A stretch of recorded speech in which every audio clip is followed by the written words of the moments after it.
ওং জননীং শারদাং দেবীং রামকৃষ্ণং জগদ্গুরুং পাদপদ্মে তয়স্ত্বা প্রণমামি মুহুর্মুহুর। নমস্কার। নিবেদিতার ভারত দর্শনের আজ 233তম পর্ব।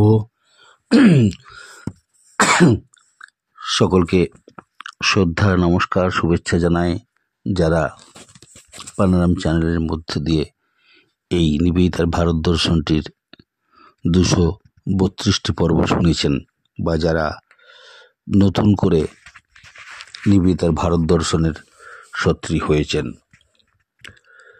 আমরা রামায়ণ পর্বে ছিলাম নিবেদিতার বিশ্লেষণ। রামায়ণকে তার দৃষ্টিকোণ থেকে তিনি কিভাবে আপনাদের সামনে তুলে ধরব সেটি যেন তিনি নিজেই বলে দিয়ে গেছেন। রামায়ণকে শুধু একটি পৌরাণিক কাব্যগ্রন্থ ছাড়া অন্য কিছু ভাবতে আমরা পারতাম না। নিবেদিতা তার এক একটি চরিত্রকে, বিশেষ করে রাম এবং সীতা, এই দুটি চরিত্রকে তিনি আলাদা আলাদাভাবে আমাদের সামনে তুলে ধরেছেন, এত সুন্দরভাবে বিশ্লেষণ করেছেন। সেগুলি আমার মনে হয় অনেকের মতো আমিও অনুভব করেছি। কিন্তু যারা এগুলি শুনে আমায় কৃতজ্ঞতা জ্ঞাপন করছেন, আমি বললাম এই কৃতজ্ঞতা আমার প্রাপ্য নয়, এটি নিবেদিতার প্রাপ্য। কারণ তিনিই তো বিশ্লেষণগুলি করে রেখে গেছেন, যেগুলি আপনাদের সামনে আমি তুলে ধরার চেষ্টা করছি। সেগুলিকে ওই বাগান থেকে চয়ন করা ফুলগুলি যেমন মায়ের পায়ে দিয়ে অঞ্জলি দেওয়া যায়, আমিও নিবেদিতার সাধনার বাগান থেকে ওই ফুলগুলিকে আমি চয়ন করে এনেছি আপনাদের উপহার দেব বলে মাত্র। চলে আসি প্রসঙ্গে। নিবেদিতা কিভাবে সীতার প্রতি রামের আচরণ কেন এত রূঢ় হলো, সেগুলিকে নিয়ে নিবেদিতা যেমনভাবে বিশ্লেষণ করেছেন সেগুলোকে একটু তুলে ধরার চেষ্টা করব। এই রামচন্দ্র, যিনি মনে প্রাণে সীতাগত প্রাণ, তিনি রাবণ বধের পর তাকে যেরকম ভাষায় প্রত্যাখ্যান করছেন তা ভাবতে পারা যায় না। সীতাকে উদ্ধার করার জন্য তার একটা ব্যাকুলতা এতদিন লক্ষ্য করছিলাম। কি করে তাকে উদ্ধার করা যায়, হাজার চেষ্টা, কাঁদছেন, কষ্ট পাচ্ছেন, পরামর্শ করছেন। সুগ্রীব বালির মধ্যে যুদ্ধ লাগিয়ে দিয়ে তাদের সৈন্যকে একত্রিত করছেন। এসব ইতিহাস দেখেছি। কেন করেছেন তিনি? আসলে সীতাকে উদ্ধার করার জন্য, সীতাকে পাওয়ার জন্য। সীতা কষ্ট পাচ্ছে, অশোক বনে তাকে বন্দি করে রেখেছে রাবণ। রাবণের হাত থেকে তাকে উদ্ধার করতে হবে। যার এত ব্যাকুলতা, তারপরে আবার সীতাকে ফিরিয়ে আনার পরে তাকে প্রত্যাখ্যান করছেন, তা ভাবতে অবাক লাগে। এই সম্পূর্ণ অরামোচিত চিন্তা, যে রাম সকলের কল্যাণ করে, যে রাম সকলকে মুক্ত করে, যে রাম সকলকে আনন্দ দেয়, লোকের চিন্তাতে রাম নাম করলে সমস্ত চিন্তা দূর হয়, কষ্ট দূর হয়। আর সেই রাম কিনা তার স্বয়ং স্ত্রীকে রাবণের কাছ থেকে এত কাঠ খড় পুড়িয়ে উদ্ধার করে নিয়ে এসে তাকে এরকম কষ্ট দিচ্ছে, এটা যে ভাবা যাচ্ছে না। কিন্তু কেন এরূপ করলেন রামচন্দ্র? এটা তিনি করেছেন কতখানি মর্মবেদনায়, তা বোঝা দরকার। নিবেদিতার বিশ্লেষণটি দেখুন। প্রথমত মনে রাখতে হবে, তখনকার সমাজে ব্যক্তি বড় নয়, ব্যক্তি সুখও বড় নয়। ভারতবর্ষের পুরাণ, ভারতবর্ষের ঐতিহাসিক কাহিনীগুলি সেই পরিচয় দেয়। মহাভারত, রামায়ণে তারা ব্যক্তি সুখ, নিজের সুখটিকে সুখ ভাবেন না। সমাজ ব্যক্তি মানুষের দ্বারা সৃষ্টি হয়। ব্যক্তি তার নিজের সুখকে আত্মকেন্দ্রিকতার পরিচয় দিতে কখনো ভারতবর্ষের স্বাস্থ্য সংস্কৃতি শিক্ষা দেয় না। যারা এটি করে তাদেরকে স্বার্থপর বলা হয়।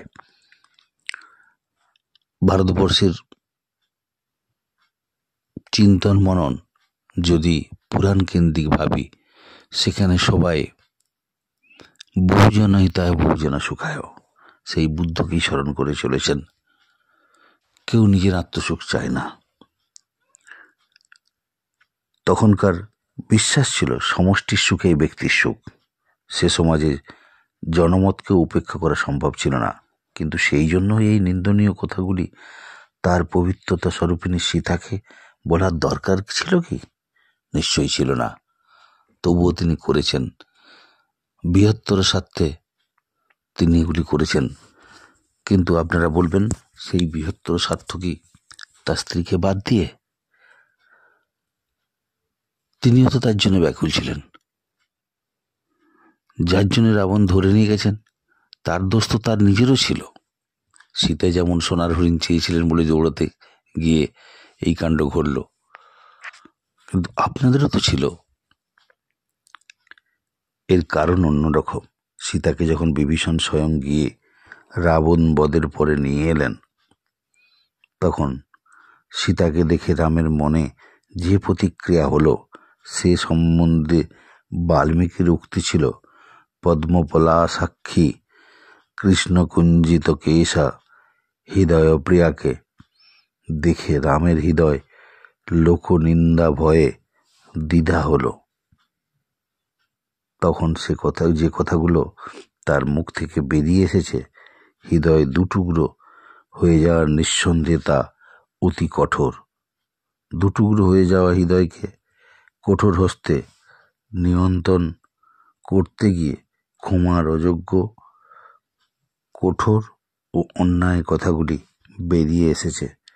কত বড় মর্মবেদনায় এটি ঘটেছে তা কি আমরা ভেবে দেখেছি? কথাগুলো সত্যই তো তার মনের কথা নয়, তার অন্তরের সত্য প্রকাশিত হয়েছে যখন অগ্নিদেব স্বয়ং সীতাকে নিয়ে তার হাতে সমর্পণ করেছেন। জগৎ সমক্ষে তাকে অপাপা বিশুদ্ধ চরিত্রা বলে ঘোষণা করেছেন। রাম তখন বলেছেন, আমি জানি বিশুদ্ধা ত্রিষু লোকেষু মৈথিলী জনকাঙ্ক্ষাজা। জনকের এই কন্যা মিথিলার রাজপুরী, আমি জানি ইনি ত্রিলোকে বিশুদ্ধা। কিন্তু তৎপূর্বে ঠিক উল্টো কথাটি রামচন্দ্রের মতো মানুষের মুখ দিয়ে বেরিয়ে এসেছে কত অসহনীয় বেদনায়, তা বোঝা দরকার একবার।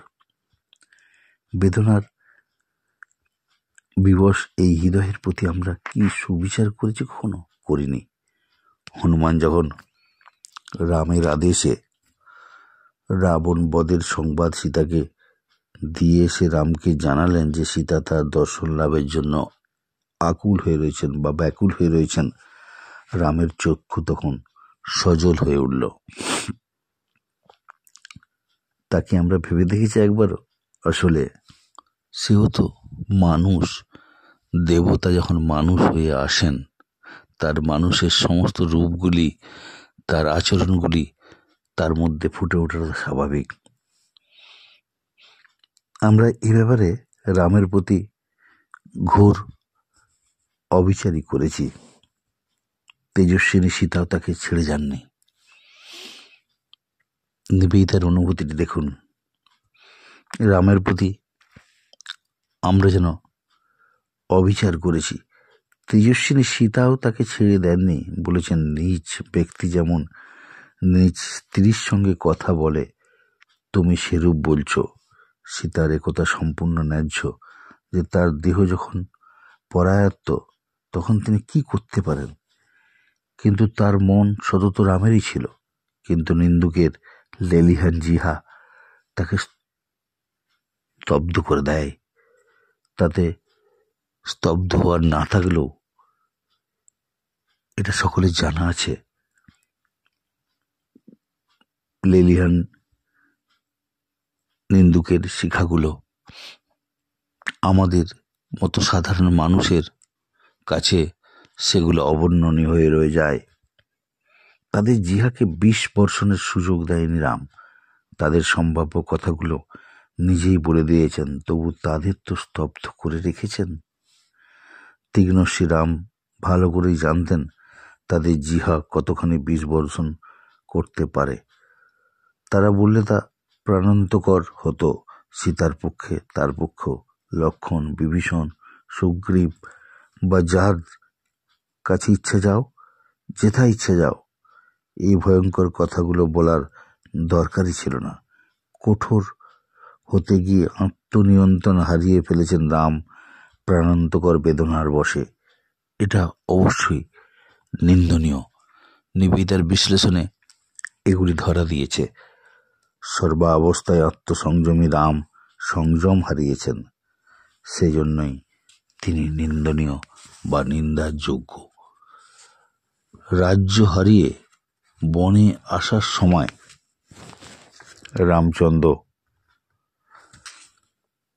যে কষ্ট নিজে পাওয়ার সাথে সাথে তার স্ত্রীকেও ভাগিদার করেছেন, অক্লেশে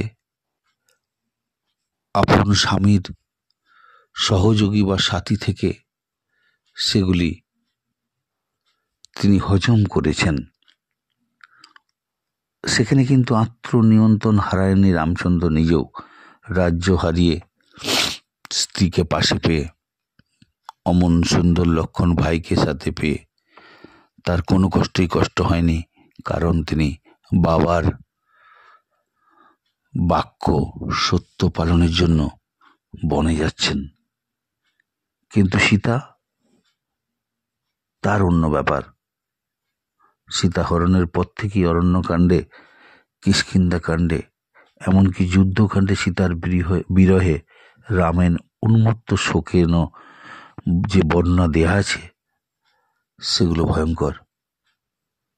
সীতা যে তার প্রাণতুল্য আদি কবি তাই দেখিয়েছেন, সেজন্যই এত প্রচণ্ড শোক। সেই সীতাকে রামের পক্ষে লোকনিন্দার সম্মুখে ছেড়ে দেওয়া বা তাকে বিনা দোষে পরিত্যাগ করা, এই যে কি ভয়ঙ্কর কঠিন কাজ রামের পক্ষে, সেটা এখানে আদিকবি তুলে ধরতে চেয়েছেন। তবুও শেষ পর্যন্ত রাম তাকে বিনা দোষেই শাস্তি দিতে চেয়েছেন, নতুবা নিন্দুকের জিহ্বা সীতাকে রেহাই দেবে না, এ তিনি বুঝেছিলেন। সেই জন্যই হনুমানের পূর্বোক্ত কথায় তার চক্ষু সজল হয়েছিল। আসলে রাম সীতার চরিত্র ভারতবর্ষের পুরাণের যে বৈশিষ্ট্যতাকে প্রমাণ করছে, তাতে ব্যক্তিসুখ নয়, আত্মসুখ নয়, অন্যের সুখী নিজের কষ্টের কারণ হলেও সেটাকে সহনশীল মনে গ্রহণ করতে হবে। এটি ভারতীয় শাস্ত্র বলছে, ভারতের সংস্কৃতি বলছে। এই ধরনের ঐকান্তিক প্রেমে অবশ্য কখনো কখনো সাময়িক অবিশ্বাস পরিলক্ষিত হয়, যেটা সীতা এবং রামের মধ্যে বাহ্যিক দিক দিয়ে দেখা যাচ্ছিল। সীতার ক্ষেত্রেও এটা ঘটেছিল। অশোক বনে বন্দিনী সীতার কখনো কখনো মনে হয়েছে রামচন্দ্রের হয়তো তার জন্য আর শোকাকুল হননি। তার হৃদয় যোগীর ন্যায় সংসারের সুখ দুঃখের ঊর্ধ্বে। তিনি পুজো ও ভালোবাসা আকর্ষণ করেন। তিনি নিজের কারো জন্য কখনো ব্যাকুল হননি। এই চিন্তায় তার হৃদয় ভয়ে দূর করে উঠত। তিনি তখন আপনাকে একান্ত নিরাশয় মনে করতেন। এটি সুন্দরকাণ্ডে রয়েছে। তারপর যখন হনুমান রামের দূত হয়ে অশোক বনে তার খোঁজে এলেন, তখন তিনি একটা কথা নানা ইঙ্গিতে হনুমানের নিকট বারবার জানতে চাইলেন, রাম তার জন্য শোকাতুর হয়েছেন কিনা। হনুমান জানালেন, যিনি গিরির ন্যায় অটল, তিনি শোকে উন্মুক্ত হয়েছেন দিব্যরাত্রি, তার শান্তি নেই। জাগরণে আপনার কথা ভিন্ন, আর কি হবে অন্য কার কথা ভেবে? কখনো বলেন না অন্য কারো কথা। আবার নিদ্রিত হলেও শীতেতি মধুরং বাণীং বাহারং প্রতিবুদ্ধতে, এই বলে উঠেন খালি। তিনি প্রায় উপবাসে দিন যাপন করেন। না মাংসং রাঘব ভুক্তে ন চৈব মধুসেব্যতে। এই কথা শুনতে শুনতে সীতা আর সহ্য করতে পারলেন না। শ্বাশ্রু নয়নে বলে উঠলেন, অমৃতাং বিশ্বসংপৃক্তং তয়া বানর ভবিষ্যতম। হে বানর, তুমি বিষ মিশ্রিত অমৃতের মতো কথা আমাকে শোনালে। রাম আমার প্রতি কত অনুরাগী, একথা অমৃতপম, এবং তিনি আমার জন্য এত কষ্ট ভোগ করছেন, এ আমার পক্ষে বিষ তুল্য। এটি সুন্দরকাণ্ডে রয়েছে। রামের কষ্ট সীতার জন্য, সেটা হনুমান যখন বর্ণনা করছেন সীতার কাষ্টে, সীতাও তখন তার পতির প্রতি শ্রদ্ধা বহু গুণ বেড়ে যাচ্ছে, এবং তিনি জানতেন তিনি পত্নী নিষ্ঠা এবং পত্নীর প্রতি তার কর্তব্যপরায়ণতা, তার প্রতি তার অনুরক্ততা, চিন্তা ভাবনা, সেগুলিকে তিনি অনুভব করছেন তিল তিল করে। সুতরাং এই ক্ষণিক অবিশ্বাস মানবীয় ধর্ম। যদিও সীতা হনুমানের পিঠে চড়ে অশোকবন থেকে পালিয়ে রামের কাছে আসতে পারতেন, কিন্তু তিনি তা আসেননি, কারণ তাতে তার পরপুরুষ স্পর্শ দোষ ঘটত। সেই সীতাকে কঠোর ভাষায় রাম যখন বলেন যে তোমার চরিত্রে আমার সন্দেহ জন্মেছে, তখন তা অবশ্যই আমাদের অত্যন্ত আঘাত করে। তবে নরদেহ ধারণ করলে মানব জীবনের সমস্ত সীমাবদ্ধতার অধীন পুরুষোত্তমকেও বোধহয় ভ্রান্ত হতে হয়। তাই প্রচণ্ড বেদনায় বিকশ হয়ে রাম যা বলেছেন তার জন্য তিনি সুবিচার আশা করতে পারেন না। তার সুবিচার আমরা করেছি বলে মনেও হয় না।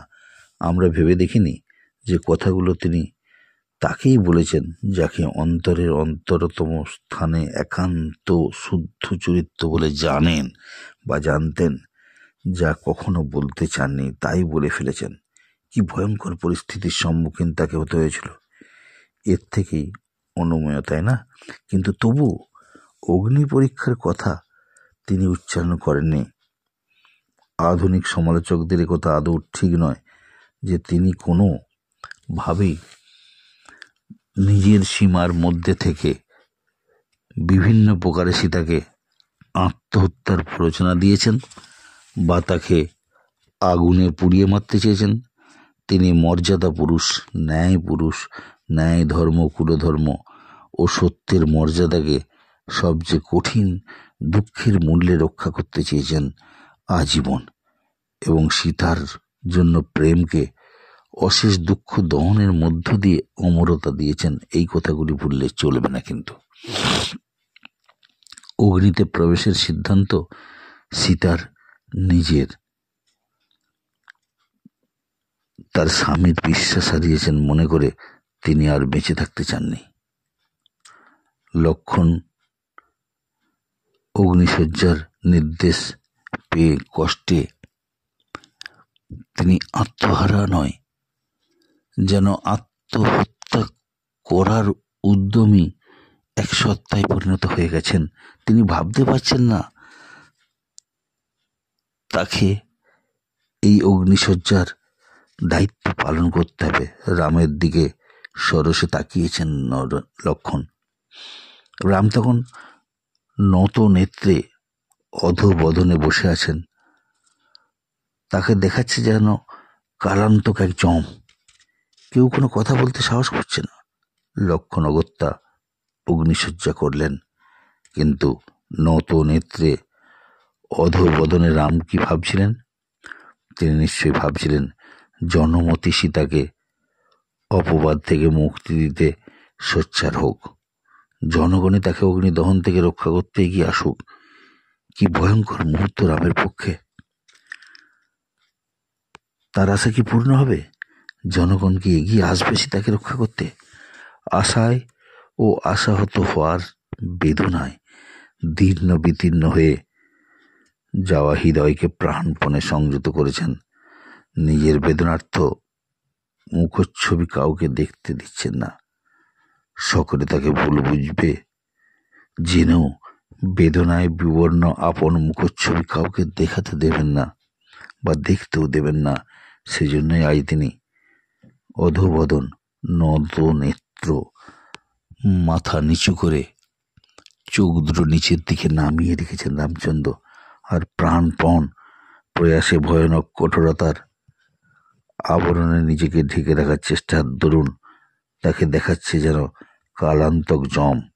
সীতা তাকে প্রদক্ষিণ করে অগ্নিকে যুক্ত করে বললেন, যদি আমার হৃদয় চিরকাল রাঘবের প্রতি একনিষ্ঠ থেকে থাকে, ইনি যাকে দুষ্টা মনে করেন সেই আমি যদি শুদ্ধ চরিত্রা হই, তবে লোকসাক্ষী অগ্নিদেব আমাকে রক্ষা করুন। জনগণ যাদের জন্য তার সীতার এই পরীক্ষা সামনে পৌঁছতে হচ্ছে, যার আশায় জনগণ তাকে বাধা দেবেন বা সীতাকে ওই রকম জঘন্য মৃত্যুশয্যায় যেতে হবে না, সেই সীতা হয়তো উদ্ধার হয়ে যাবেন, তাকে কোনোভাবে অগ্নিসংযোগে যেতে হবে না, জনগণই হয়তো বাঁচিয়ে দেবে, এই ভাবনা রামচন্দ্রের মধ্যেও এসেছিল। কিন্তু হায়রে ভাগ্য বিধাতা, লোকসাক্ষী অগ্নিদেব যেন আমাকে রক্ষা করে, সীতার এই ধারণা, এই বিশ্বাস ছিল। তাই তিনি নিঃসংকোচে নির্দ্বিধায় এগিয়ে গেছেন। এই বলেই তিনি নিঃসংকোচিত্তে অগ্নিতে প্রবেশ করছিলেন এবং করলেন বাল্মীকির বর্ণনায় সমবেত স্ত্রীগণ আত্মস্বরে রোদন করতে লাগলেন। রাক্ষস ও বানরগণ বিপুল নিনাদে হাহাকার করে উঠলেন।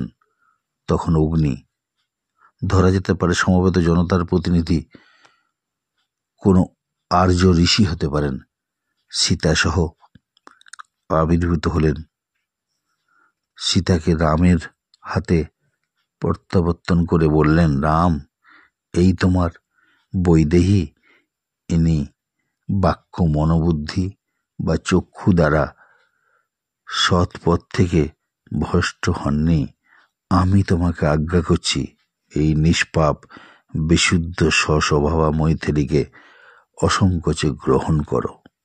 এই অনুজ্ঞা জনমতেরই নিঃসন্দেহে, কিন্তু যেসব স্ত্রীলোক রাক্ষস ও বানর উচ্চস্বতে আত্মনাদ করছিল, রাম যদি সীতাকে বিনা বাক্য ব্যয় গ্রহণ করতেন, তাদের জিহ্বা কখনো সীতাকে নিষ্কৃতি দিত না।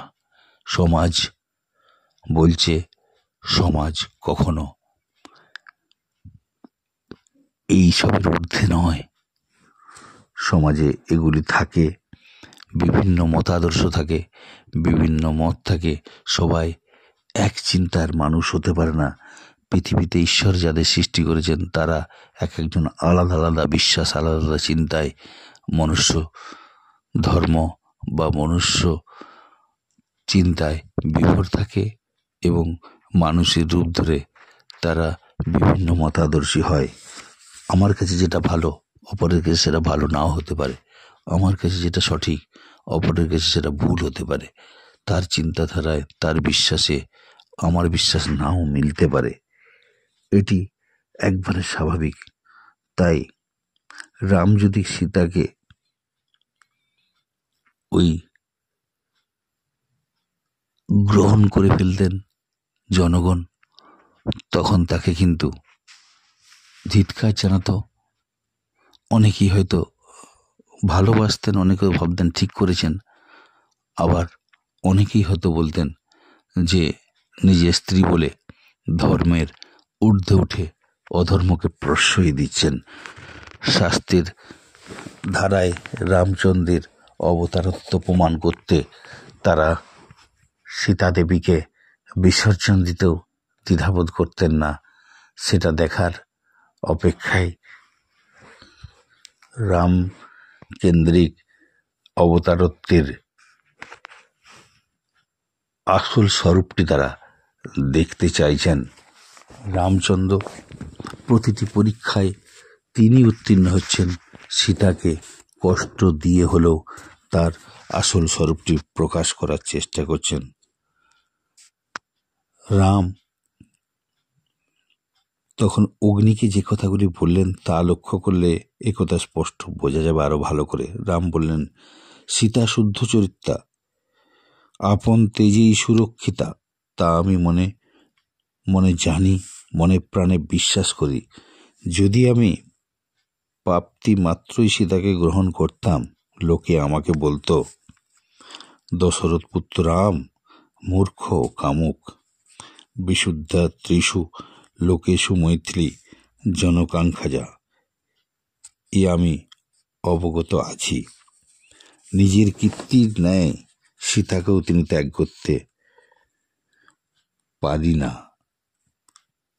এটি রামচন্দ্রের বিশ্বাস ছিল, কিন্তু তার ধারণা সীতা তার নিজের শক্তিতে না নিজের সতীত্বে তিনি প্রমাণ করে দেবেন, এটা বিশ্বাস ছিল রামচন্দ্রের। সত্যিই তিনি পতিব্রতা, তিনি অসতী হতে পারেন না। তিনি তার আসল স্বরূপটি, রাম যদি অবতার হন, অবতারের সঙ্গিনী, তিনিও তো অবতারই হবেন, সেই সমস্ত গুণের অধিকারী হবেন। সীতা সেই গুণটি নিয়ে এসেছিলেন। নিবেদিতার কি অসাধারণ বিশ্লেষণ রামায়ণ থেকে! এগুলি আমরা ভাবলে আজ অবাক লাগে। নিবেদিতাকে আমরা কুর্নিশ জানাই। সে যদি আমাদের এই অন্তর্দৃষ্টি খুলে না দিতেন, ভারতবর্ষের পুরাণ প্রেমিক ভারতীয়রা তারা অন্ধবিশ্বাসী হয়ে থাকতেন, গভীরে প্রবেশ করতেন না। রাম মূর্খ কামুক, এটা বাজারে সমাজের মানুষের কাছে যতখানি রামের প্রতি ঘৃণ্যতা প্রকাশ করবে, ততখানি রামচন্দ্রকে তার ধর্ম থেকে দূরে সরিয়ে দেবে। নিজের কীর্তির মধ্যেও সীতাকে তিনি ত্যাগ করতে পারে, এই শেষ কথাগুলি প্রমাণ করে যে রাম নিজে কখনো সীতাকে অবিশ্বাস করেনি। অন্তরের গভীরতম জায়গায় তাকে স্থান দিয়ে রেখেছেন। সঙ্গে কখনো খারাপ চিন্তাটি মনের মধ্যে তার আসতে দেয়নি। এটা আমরা এই আগের আলোচনাগুলি থেকে নিশ্চয়ই বুঝতে পেরে গেলাম। মহা দুঃখে বাহ্যত ত্যাগ করতে বাধ্য হয়েছেন। সীতাও একথা জানতেন, সেজন্যই রামের এই কথাগুলি শুনে তিনি সব ভুলে গিয়ে সানন্দে অচিরে তার সঙ্গে অযোধ্যা যাত্রা করেছিলেন। আমরা এই সীতা চরিত্রের পরের দিনে নিবেদিতার দৃষ্টিতে আলোচনা করব। এই রামায়ণ পর্বে নিবেদিতার বিশ্লেষণকে আমরা সামনে রেখে আরও কতকগুলি আলোচনা করার ইচ্ছে রয়েছে। রামচন্দ্র এবং সীতার চরিত্র আমরা যত গভীরে ঢুকব, আমাদের ভারতীয় শাস্ত্রের ধারাটি আমাদিকে ভারতীয়ত্বের সন্ধান দেবে। যুগ যুগ ধরে শ্রীকৃষ্ণ মহাভারত, রাম সীতা রামায়ণ এবং উপনিষদে আমরা নচিকেতার ঘটনা আমাদিকে যে বিশ্বাস, যে শ্রদ্ধা, ধর্মের প্রতি ধর্মীয় আচরণকারী অবতারদের কথাগুলি যখন গ্রহণ করি, তখন আমাদের মধ্যে সেই ভারতীয়ত্ববোধের সেই সুমানসিক ধারণায় নিজেদেরকে প্রতিষ্ঠিত করতে এগুলি সহযোগী হবে। তাই রামায়ণ মহাভারত শুধু এক একটি মহাকাব্য নয়, এগুলি ভারতবর্ষের মানুষের চিন্তন মননের, ঋষি মনি ঋষিদের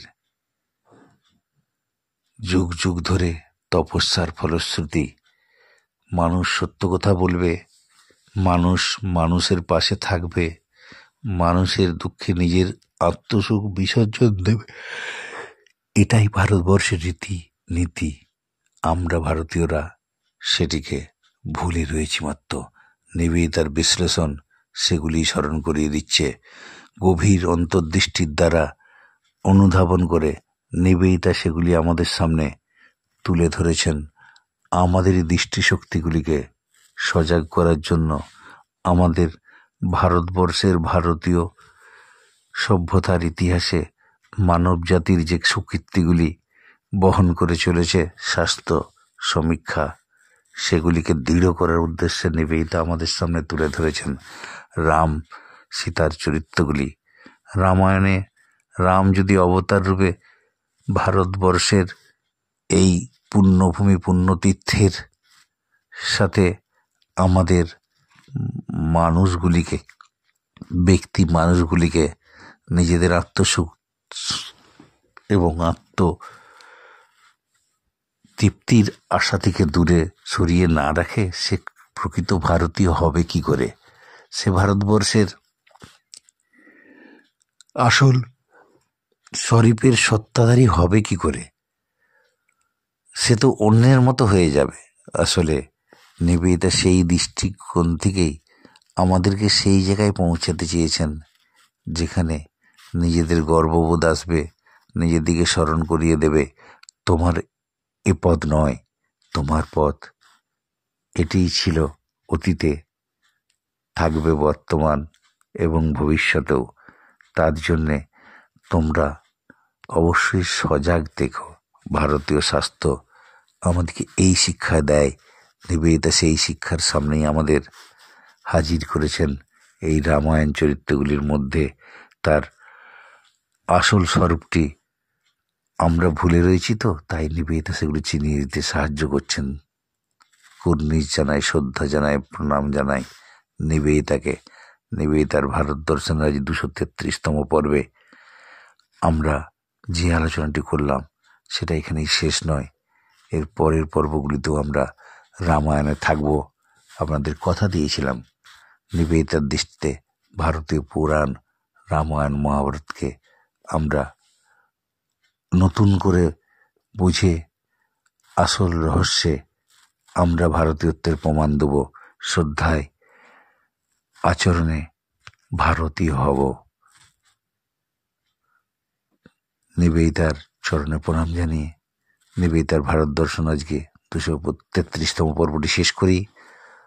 অঙ্গসত উমাসৎ গমায় তমস উমা জ্যোতির্গময়।